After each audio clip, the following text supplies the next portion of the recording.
Talk about various different crime stories now with our guest Chris Phillips. He's a former Metropolitan Police Detective Chief Inspector. He's also former head of the National Counter-Terrorism Security Office. A very good morning to you, Chris.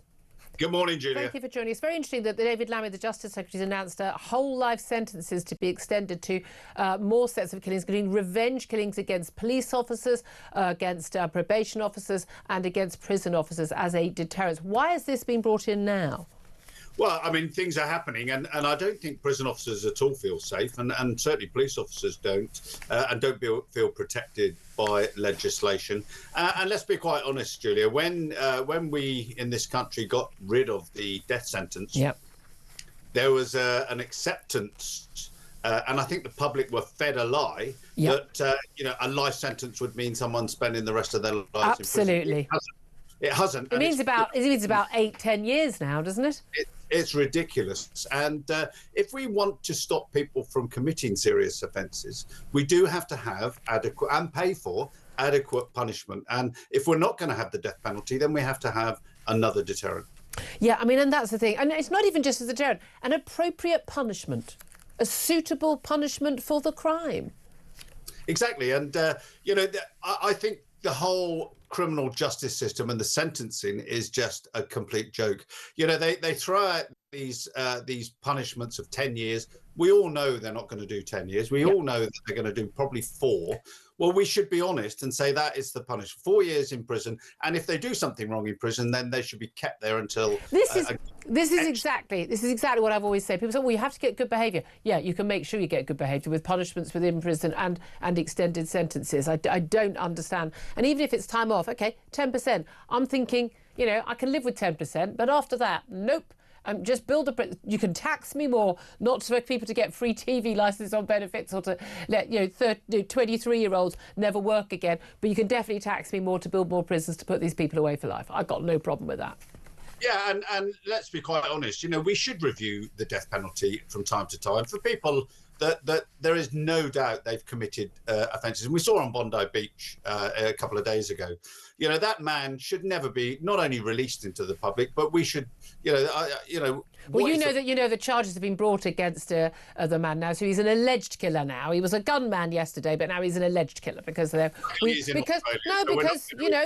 don't have summary execution in Western democracies. We actually go through those processes.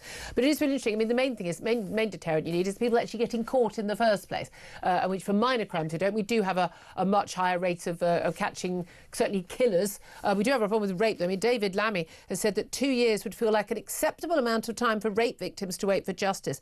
He's vowing to bring down the court backlog. The average wait from reporting a rape to the end of a criminal trial is now 6 years. Clearly unacceptable, but asked by MPs yesterday at the Justice Committee about the delay, he said 2 years would be enough. I mean, we need to get back to a situation where these cases come to court far more quickly, don't we?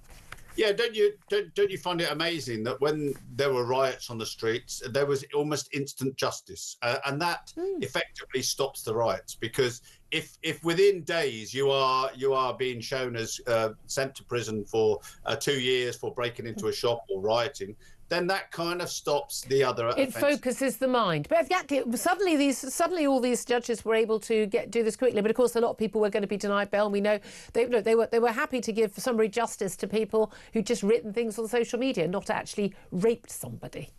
But yeah, and these offences, the strain on the victims and all the witnesses, and of course, with every passing year, the likelihood of that the perpetrator getting off with it just grows, because the victim doesn't want to go back to that and relive that 6 years later, but also the witnesses, some will die, some will not want to give evidence, and also the pressure that can be brought on witnesses to stop them. But also, you also did talk about someone who's been alleged to be, you're innocent until proven guilty, and often in these rape cases, it is one person's, word against another's. That actually, people who've been wrongly convicted or people wrongly accused, and having that hanging over them for 5-6 years. Let's talk about a case that has been resolved, and we saw pleading guilty by Paul Doyle. He was the Liverpool parade driver who rammed his car at great speed into, some 130 people in that Liverpool FC victory parade in May. And I have to say, we were talking on the show yesterday, I think a lot of us at first, when we saw that footage, went, OK, Islamist terrorism, modus operandi, looks like that. Then we know, it was a British man, white man, born locally, no motive there. And then I think a lot of people thought it was drink, it was drugs, or then we found out he was a former Royal Marine, some post-traumatic stress, or everyone's trying to come up with an explanation, because why would this sort of apparently happily married, normal, father of two, why would he do something like that? And then we found out he was just a very angry man, and he pleaded guilty on the second day of his trial. He was sentenced, 2 days sentencing hearing, was sentenced yesterday to more than 21 years behind bars after it emerged that, even as he was hitting children and prams and mowing people down, people clinging to his windscreen, he was just still shouting, "Effing get out of the way." Absolute fury. I mean, what do you make of a case like that? Well, we see, especially with social media now, we see road rage happening across the country, across the world. And it's quite incredible how people can just lose their temper and do something, I wouldn't say out of character, because he's clearly got a bit of a character for violence in the past. Well, we're talking 30 years ago in a fight. Yeah, but we don't know what he hasn't been convicted of, because... No. Or what's been happening behind closed doors, because we know, we just don't know these things, and we don't know how many road rage incidents he's been involved in. But if they've not been prosecuted, then we won't be told. Yeah. The key thing is that he shouldn't have been able to get his vehicle into that crowd. Yeah. Let's start with that. But then his reaction was one that was just off the wall and completely crazy. And it was so lucky that people weren't killed. I mean, it is an absolute miracle, and it was also extraordinary that that there were, again, as often we hear in these cases, there was a hero. There was the man who just jumped into the car. And opened the door, jumped into the car, not knowing whether he was a terrorist or not, to jam his car into park. It was an automatic car, to just try and slow the car down. God knows how many more people would have been injured or could have possibly died if he had not done that. Thank God for brave civilians, absolute heroes. But again, this man said he's going to be haunted for the rest of his life by the sight of all these people being hit, the thud of their bodies, the sight of people clinging to the windscreen of the car. It is so mind-blowing and so senseless, and it's the idea that these people walk amongst us or drive amongst us, and it could happen any time. It's pretty scary to people.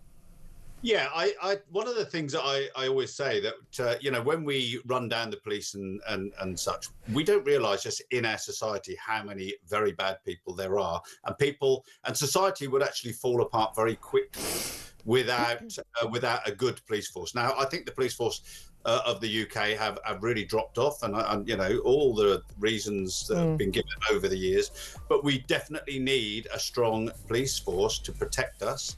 And we also need, even though we give advice for people not to get involved in these kind of incidents, we always rely on people helping the police. And same with the Bondi Beach. Beach attack as well. It was the civilians, both at the start and at the end, who stepped in. So good to talk to you. Thank you very much. Always good to talk to you. Chris Phillips, the former Metropolitan Police DCI. Thank you for your thoughts on that.